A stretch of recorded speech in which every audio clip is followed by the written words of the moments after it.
Hey, good morning to those of you out there on the West Coast. Good afternoon to those of you here on the East Coast with me. It's a beautiful day outside. I'm excited.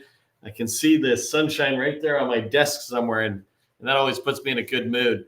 I almost came late. I'm sitting here. I'm all prepared, and almost came late because I'm reading like the newest news out there for IT companies as it relates to DoD and what's going on. And so if I give you a quick tip for success,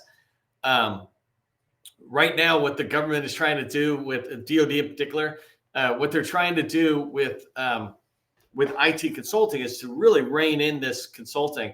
And my tip for small businesses who are on the call today, don't get overly fixated on the news when you see something like DoD is cutting out IT consulting. They're talking a lot of times about the billion-dollar-plus contracts that go to large firms. There's noise out there that talks about anything over 10 million has to be signed by somebody.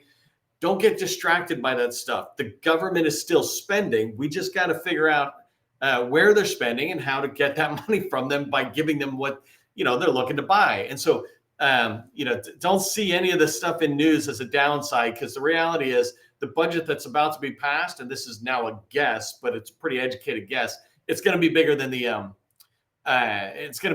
previous budget. It's just the one thing you can count on with our government is they continue to spend. And as a small business owner, right, I think that's not a bad thing. As a taxpayer, it's a whole nother thing. Okay, let's get into today's training. I got a lot to talk about. And by the way, I'm going to be talking about RFIs, right, and what to do before the RFIs. I've got another training coming up in 2 days. That's what to do after the RFI. And I've done lots of trainings on writing the RFI.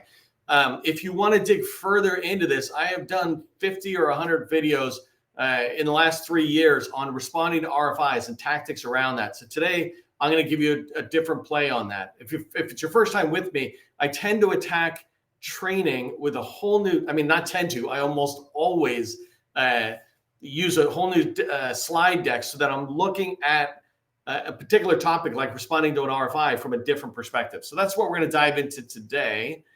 And talking about before you respond to an RFI, because I get asked this question a lot, right? Is how can I have more success with the RFIs, right? I hear I'm supposed to respond to sources sought or RFIs, but I'm not having a lot of success. Can I do something about it to improve my chances for success? And I would say absolutely you can. What I want you to do, and what I said in the LinkedIn post when I announced this event or this training, was I want you to stop responding to RFIs. You see an RFI and you just send a response back. Instead, I want you to start using RFIs to engage with federal buyers. It's a mindset shift, right? You're changing how you look at it. Instead of seeing an RFI as just something you need to respond to in kind with paper, you're looking at that saying, I need to engage with the federal buyer, because one of these is a writing exercise, right? Just responding to an RFI, that's a writing exercise. The other thing is capture. When you really think about using an RFI to engage a federal buyer, that's capture. And capture is an important part of federal sales. There's 3 components to federal sales that we all should know, right? There's business development, and fundamentally it comes down to identifying an opportunity that fits for your company, capture, where you're shaping it to win, and then proposal, where you're sending that final response. And RFIs are kind of in that same phase, but they're solidly in the capture phase. And I don't want you to skip that capture phase. That's why we're going to be diving into what you can do before you send a response for an RFI to a federal agency. I'm going to break today's training into 3 sections. The first section I'm doing is what information I want you to gather. An RFI drops, what should you be doing in the initial stages? Really, what should you be putting into your pipeline? Second thing I'm going to cover down on is how to engage with federal buyers out there, the different stakeholders, the program office, contract office, et cetera. How do you engage with them before you send the response? And then the last thing I'm going to talk about is why everybody should be thinking about adding a subcontractor or a teammate to their RFI responses that you're sending. I want you to have a teammate to join you. And this is making the assumption you're responding with as a prime contractor and you're finding a teammate.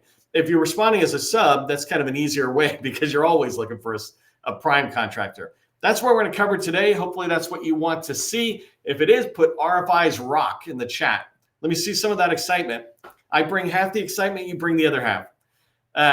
Okay, so if you don't know who I am, my name is McDonnell. I'm the president of the GovCon Chamber of Commerce. I'm co-founder of GovCon in a Box, and I want to welcome you to my federal sales training where I provide tips for success in the federal market. I spent 20 years in the federal market as a small business government contractor after I got out of the Army. And since 2018, I've been teaching people like you that government contracting is not a secret, it's just a process. When we follow a process A to Z, we have repeatable, predictable results. This is what I want for you. This is why I come back time after again to do these trainings. If you haven't connected with me on LinkedIn, you're out there on Twitter, YouTube, etc., make sure you come in. Connect with me on LinkedIn. Connect with everybody who's in the chat, right? I'm looking at all these people who are writing RFI rocks, right? All those people who are writing RFI rocks, they're all open to connections or connecting with you. This is your GovCon community. Please feel free to network. I want to remind you about tomorrow's training. It's FPDS step by step. And here, I really want you to understand the fields that are in there and the power that comes from having access to the federal government's own data. You don't have to go through any other tools. Even us, GovCon in a Box, we have a tool that gives you access to the data. Tomorrow, I'm going to teach you how to go to the source, how to go to the federal government's own database. So FPDS step by step. There'll be a lot of good tips for people who are very experienced and also for those just getting started on FPDS. Last thing is make sure you subscribe to my newsletter, Government Contracting Success Newsletter. It is the largest government contracting newsletter out there for one reason. We come back consistently with good information that is helping drive your success in the government contracting federal market. Okay, let's get rocking and rolling. I want to start with what information you should be gathering before you submit an RFI. So we just level set here for 1 second. We see an RFI. It comes out on sam.gov. It comes out in GSA. It comes out in whatever contract vehicle portal you have. We see the RFI or the sources sought notice. This is the government saying, I want to engage industry. I want to hear what industry has to say about our requirements. I want to see if there are certain small business partners out there that can come support our needs. For example, whether we should set this aside to a woman-owned small business, right? And so there's certain information you need to be gathering. This information, if you're following a process, should be put into your sales pipeline. Your sales pipeline is where you take an opportunity that you're going to pursue and you put it in there, and it basically tracks all the data that you need to gather in order to write a great proposal, and it moves that opportunity through maturity and chances of winning as you move forward in the sales cycle. Watch all sorts of other training on that. But anyways, the reason I mentioned the pipeline is because that's where you're going to put the information you gather. I don't have these in any particular order, so don't feel like any one of them's more worth more value than the other. You want all of this. And sometimes you're not going to get all of it. That's okay. But you need to pursue all of it. By the way, really quick, it's a signal to you that if you can't gather basic information about an opportunity, then you're not going to win that opportunity. If you can't even get the name of a person, then how are you ever going to have a meeting and learn more details, et cetera, right? So keep that in mind. It's very important to gather information. So the first one I have here is pain points and challenges. I want you to not only look at the document you're getting for the RFI and it says some basic things, but I also want you to tie this back to what an agency is doing. What pain points and challenges are they facing? An example that I just talked about is the Department of Defense. They're changing up how they procure IT services and consulting services, et cetera, right? And so you want to understand that pain point. Why are they doing it? Are they doing that just to be mean? Are they doing that to move at a speed? Are they doing that to bring services inside DoD to have employees do it? Whatever it is, I begin to learn more about that agency's challenges and pain points. Second thing is, and this is counter to the pain points, I want to gather the objectives for this opportunity. Why are you putting this requirement out, this RFI? What are you trying to achieve? Are there specific objectives you're stating inside the document? Are there objectives that you have in a broader sense for your agency that you're trying to achieve, aligned with strategic goals? When you find that information, it really makes your response stronger because your response isn't just to an RFI, it's to the challenges and objectives that you have found. The third one, I want you to go find current contract information. This is really important. If this is a recompete, meaning they awarded it before and they're recompeting it now, or they're on their path for that, you want to go find information. Certainly you can go to FPDS, check out tomorrow's training. You can go to FPDS and find that, right? But you can also sit there and dig around in all sorts of other places. Go to Google and search, call the government and search, whatever it is, gather information. You want to know if it's not a new opportunity and it's being recompeted, you want to know all the details from that previous acquisition. Number 4, you want to find people. So you want to find people. Actually, number 4 is about the office. Then 5 is people. This is a big one. Number 4, we sometimes go in and we think, oh, I got to get the program office, and I just assume other stuff. It is really important. You have the actual program office name and you have the actual contracting office. These 2 things are really important because they will guide where you will do research on challenges and pain points, objectives, goals, where you try to find people, right? If I say the opportunities in the Navy, well, that's not enough. If I say it's in NAVC, well, a little tighter, but that's not really enough. What if I say it's in the Naval Warfare Centers? Well, that still sounds good, right? I'm 3 levels down, but that's not really it. It's a Naval Surface Warfare Center, Crane, Indiana, who's got a multi-billion-dollar budget, right? And that is not enough. Inside of them, they have a program office. And that's really important for you to kind of dig down and make sure you understand who the program office is, because it helps you understand how you're going to respond. And going with that is the contract shop. The Army is a classic example for me. The program office is somewhere over here, and the contracting shop is over here. They're not together. Where if you go to the EPA, for example, they might be the exact same group of people.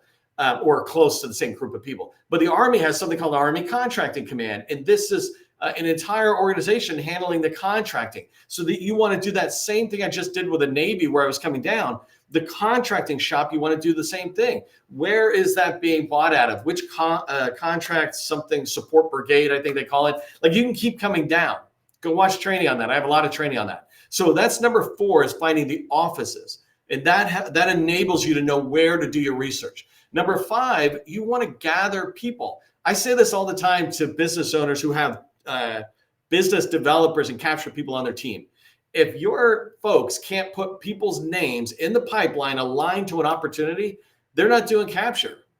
They don't understand that if you don't have people on an opportunity, then you're not having meetings. And if you're not having meetings, guaranteed your competitor is. And sometimes it's easy, sometimes it's hard. That's life, right? But you need to get these points of contact. And I'll talk about them on the next slide. But you want to gather as many points of contact, not just one that is tied to the RFI that is right at the bottom saying, return this to Sally Mae and we'll follow up or something. It's like, great, that's the contracting officer and or the contract specialist. But there's so many more people to get. Number 6, I want you to figure out the estimated total contract value. Too often I see people responding to an opportunity, an RFI, or they're putting an opportunity in their pipeline, and the value, the total contract value, is empty. How can you really operate that way? Because think about this. What would you say in a proposal response or an RFI response about your approach on a $1 million opportunity? And what would you say if it was a $100 million value, right? Total contract value. You'd say different things. Your approach would be totally different. The number of FTEs, all this kind of stuff. And so having an estimated, I don't mean you're going to know the exact thing. If you're lucky, you can talk to the government and somehow learn their budget in there. Maybe you see some of that data in the overall budget, but you just have to figure it out. And there's training I've done that talk about this. And in fact, one of our sponsors, and I don't really have our sponsor slide today, but it's Kate, and maybe she'll say something about her company, but she does pricing and she might be able to give you guidance on this. And I'm going to have her come in and talk about that in one of my lives. Okay, number 7, a list of what you don't know. This is really important. Information you want to gather right when you start thinking about going after an RFI, you get it, you're going to go after it. What don't you know? Like, look in there, look at that document and go, well, I don't get it. How many users are here, right? How you're trying to figure out that total estimated cost. That goes into what is the scope of work? How big is this? The government sometimes look to us to say a ROM, a rough order of magnitude. How much do we think it might cost? Well, what don't I know? There's things I need to know. And the reason this is important is you want to create that list. This is the beginning of your capture journey on that opportunity where you're going to go in and start trying to get those answers to the things you know. But in your company, for what you sell, you should have a general list of the things I always need. An example is my last company. I sold Microsoft SharePoint services. I would want to know what version of SharePoint you're on. That's a really big deal. I would want to know how many users you have, how many SharePoint servers you have, things like that, how many custom applications. By understanding some of these things, I understand the needs so much more. And so you need to know for what you sell, what are the things I must know in order to really knock it out of the park every time? And then figuring out number 8, what don't I know? The way you do that is with a requirement gap analysis is one part of this. This is the technical scope. So number 8, I want you to do a requirement gap analysis and have a score for that, right? And for me, I teach requirement gap analysis. I've done tons of training. I now have built an automated system within GovCon in a Box, but basically it's a score of 1 to 5. You prime contract if you could score a 4 or a 5. That's the rule, right? Is what I say and what most of us teach. If you're not a 4 or 5, then don't prime contract it. Just go sub. Well, you need to have that. You need to have an ability to look at that opportunity and quickly score yourself. How strong really are we? Not how strong do I feel like we are, but using specific criteria, how strong are we? Okay, so that's all the information. That's a lot of the information and tips about what you should grab and put into your pipeline. So the idea of gathering that is you're learning a lot more about the need, the requirement the government has, and the opportunity, et cetera. And so once you have that, capture is about reaching out and engaging with the customer, talking. This is just sales in general. You want to have discussions with the customer. You want to understand their problems, help them understand their problems, and help them discuss their problems. So when you finally offer a product or solution, that is the answer to what you have been talking about. And so I want to give you tips on how do you start getting engaged with a federal buyer and different stakeholders when you get an RFI. These are some tips I like to follow. So really quick, if you haven't heard me say this before, there's 3 types of people in sales. There's the focus of power. These are the people who sign the check. And in whatever level it is, it's who signs the check. That's why the contracting officer is the only focus of power. They're all buyers because they all team together to buy. But that's the focus of power. The focus of dissatisfaction is the program office. They're the ones who have the goals they're trying to achieve or the challenges they're trying to overcome, right? And so that's the program office is the focus of dissatisfaction. And then the last one at the bottom there is focus of receptivity. Small business professionals, they don't buy anything, they don't sign a check, but they're receptive. They're willing to help you learn about the agency, maybe make introductions, et cetera. And so those people are called focuses of receptivity, willing to help you on behalf of their agency to help their agency as well, but no power or dissatisfaction themselves. So here's a couple of tips on how you can reach out to the focus of power. These are ways I do it right when and these are clearly sales tactics, right? It's things that work for me that get me in the door to start differentiating myself from my competitors right at the beginning before I even send an RFI in. Let me back up 1 second. When a contracting office or an agency puts out an RFI or sources sought, they want responses. I'm not here to talk about exceptions, right? They want responses. And that's really important. They didn't put it out for the fun of it. They're looking to get industry feedback. When we respond and we participate in that exercise that they have, in that market research exercise, they're going to be thankful. And so the first thing I do is reach out to them and thank them for putting a sources sought or an RFI out. I love this. This looks to really align with our company. We're going to respond. I just want to let you know we're responding. It's a simple email. Even when they say, don't reach out and ask us any questions. Oh, I'm not asking a question. I'm just saying thanks, right? Sales is about getting in the door even when they don't want you in the door. Otherwise, your competitors are getting in the door. Your competitors are asking questions. Your competitors are shaping opportunities. So it's up to you to get comfortable with kind of pushing in a little bit. Professionally, very respectfully and nicely, friendly, right? But pushing, right? Persistent. So the first thing I do is I like to thank them. That's email number 1. Just, hey, I really appreciate it. We're going to take, and sometimes I could separate it. We're going to take a look at it, but I just want to thank you for putting this out. It looks like it aligns to us. And then I might spend a day or two, depending on how much time's left. I want to respond back and say, hey, I just wanted to give you a heads up. We are definitely going to respond. So if you're looking to track that, we're definitely going to respond. Even if they don't respond, it doesn't matter. You'll be one of the only ones doing that. And so now your company and your name are in their mind. The second bullet I have here for contracting officers is I like to point out mistakes in a document and or clarify stuff. I don't do this to be mean or whatever. First off, I do it to engage. It's as a marketing tactic.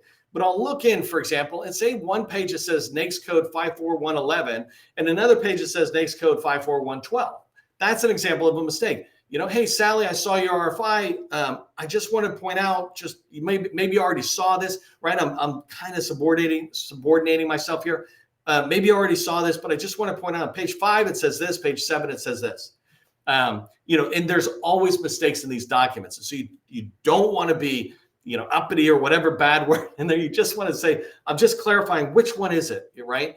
You said it's going to be contractor, the work is going to do in the contractor shop, and then you said it's going to be CONUS. Are we expected to be around locations or at our shop? It changes the thing, and that's clarifying information, right? You're looking in there to clarify. And then the third one that I have here is just reach out to them, right? Reach out to them, pick up the phone, call. I said send an email, but you could also call, leave a voicemail, and or if they answer, say, hey, thanks for putting it out. I just want to let you know we're responding. I had a quick question for you, or can I chat with you? Have you thought about setting this aside to woman-owned? If you can get them on the phone and ask them, would you do a direct award to an 8A, right? This is how you move forward. Really, the people who have success, like with direct awards or influencing an opportunity, they mostly just show up. They're not miraculous. They don't have this great talent from birth. They show up, they engage the buyer, and that's what I'm trying to put here is engage the buyer before their research. Okay, second group of people are the program office, right? Program office are the people with dissatisfaction. So you want to help them reveal that dissatisfaction, and you want to expand it into the areas where you're strong. So one of the first things I do is I just look for strategic documents and I read them. It's a great way to get introduced. If it's hard to find, I reach out and say, hey, I was trying to scour the web to see if you had a strategic document, or if you recently have done a briefing to industry about your program office, et cetera. And you can reach out and try to get that. But when you read it, it allows you to have more and more questions, or you can insert that language into your response. Second thing is same thing, request an intro call. What I like to do is avoid talking about the RFI at all. When I'm reaching in, I'm just trying to do an intro call. Now that I know I'm responding to this RFI and this is the program office, well, now I just want to get to know you better. I don't necessarily need to say the word RFI or RFP because it distracts you, right? But if I just come in and talk about your challenges and goals, if they ask me about the RFI, I'll expand on it. And then the last one is engage on LinkedIn. I did training last week. It could have been Monday. I don't know. But I did training recently here in May and June on how to engage federal buyers on LinkedIn. But the program office people are out there. All right, the last one, engaging. I always copy the small business professional when I'm sending my RFI responses. But what I would say is reach out to them just like the KO. Reach out and say, hey, I saw this RFI. We're going to respond to it. I'm really excited. Anything you do to help us get it set aside to woman-owned small business, anything you can do to help me learn more. And then the last one I put there was boss, the business opportunity specialist. You 8A firms know this for sure, but reach out to them. Let them know, hey, I found this opportunity. I love it. I'm going after it. If it's in your core competency, that's where they help you try to push it to direct award. So engage these people beforehand. Okay, I got about 7 minutes left, and let me talk about teammates inside of your RFI response. I've known this forever. With my previous companies, I just knew the strength of teaming, right? I don't know where I really learned the lesson, but it could have been coming to me because I grew up in a house with 10 kids and 2 parents. We were teaming on everything, right? So it was normal for me. But I'll give you a more recent example with one of our customers who won a 27-person contract responding to an RFI. And the reason her response was so powerful, even though she hadn't worked in that agency, it was a Marine Corps, she reached out and teamed up with somebody who was in the Marine Corps who did semi-complementary services, but she brought the core competency strength and they brought the customer experience. So before you even got to a formal RFP where it's saying this past performance in this one, she was saying, this is our team. They have experience with you, very tight, and we've got experience across other agencies doing the work you need. I watched them do that as we were supporting them and drive it forward, and it just reinforced that lesson over and over again. When you team up with people, you make yourself a stronger team, and you want to do that earlier in the sales cycle. Why hold off until the RFP to go, now look how strong our team is? Why not just say right from the beginning, here's how strong our team is? And that's one of the main reasons you want to team up early, is to let people know right away. Some other reasons that are really important on why teaming is so important in the RFI is you are going to have weak areas. Booz Allen, GDIT, Northrop Grumman, they have weak areas, whatever that weakness is. Now, they have far less weak areas than I have, fine, but we all have weak areas. And so when you team up with somebody, you're shoring up that weak area, and now there's no weakness in our response. And I'm communicating that really early. The third bullet here is building and strengthening your relationships, what I call strategic relationships. These are teammates that have a mutual commitment or a commitment to mutual value or mutual growth, excuse me. We're both committed to growing. And so when I keep bringing my teammate in, I'm helping them grow and I'm growing. And you can do this as well, right? The last thing I have here is it's documenting a history of working together. As you get bigger and you go after bigger contracts, sometimes the contracts have language that says, I want you to have past performance with any teammate you propose. Do you understand what it's saying? You have to have worked together on other contracts in order to go after this one. Sometimes that language is in there, and the bigger the contract is, the more pressing it is to the government, the more they want that, right? So facility support, maybe not so much. IT services, yes, because they don't want you to learn how to get together if you haven't dated for a while, right? So you start documenting that history. I put here a myth that's really important, and I just heard this again last week from somebody. Sometimes people think subcontracting to others or teaming means I lose revenue. It absolutely does not. First off, if you're priming, you still have the revenue. Let's say it's a $10 million contract. You still have the revenue. Whether you pay W-2 employees or you pay 1099 subcontractors, that's just cost. So you have the revenue, you have the cost, and you just maintain your profit. There's no downside from money. The only thing that you lose out a little bit on with subcontractors is having all of those people work for you. But that's not necessarily a good thing. As you're growing, having some of that risk spread out is a really good thing. So keep in mind that when you're teaming, you're not losing anything, you're gaining. Here's what I want you to remember from today's training as I wrap up. First thing is make sure you perform a requirement gap analysis on any opportunity going after. You only want to pursue RFIs that are in your slam dunk or core competency areas. This means opportunities that look like they were written for you. The way you identify that is by doing a requirement gap analysis. Second thing is make sure you engage points of contact at the program office, contract shop, and the small business professionals. Engage with them before you ever send a response. So by the time your response shows up, they're like, oh, yeah, I've been talking with that person. I've been seeing emails back and forth. It doesn't have to be big engagements. Just you're on the radar and I'm not kind of thing, right?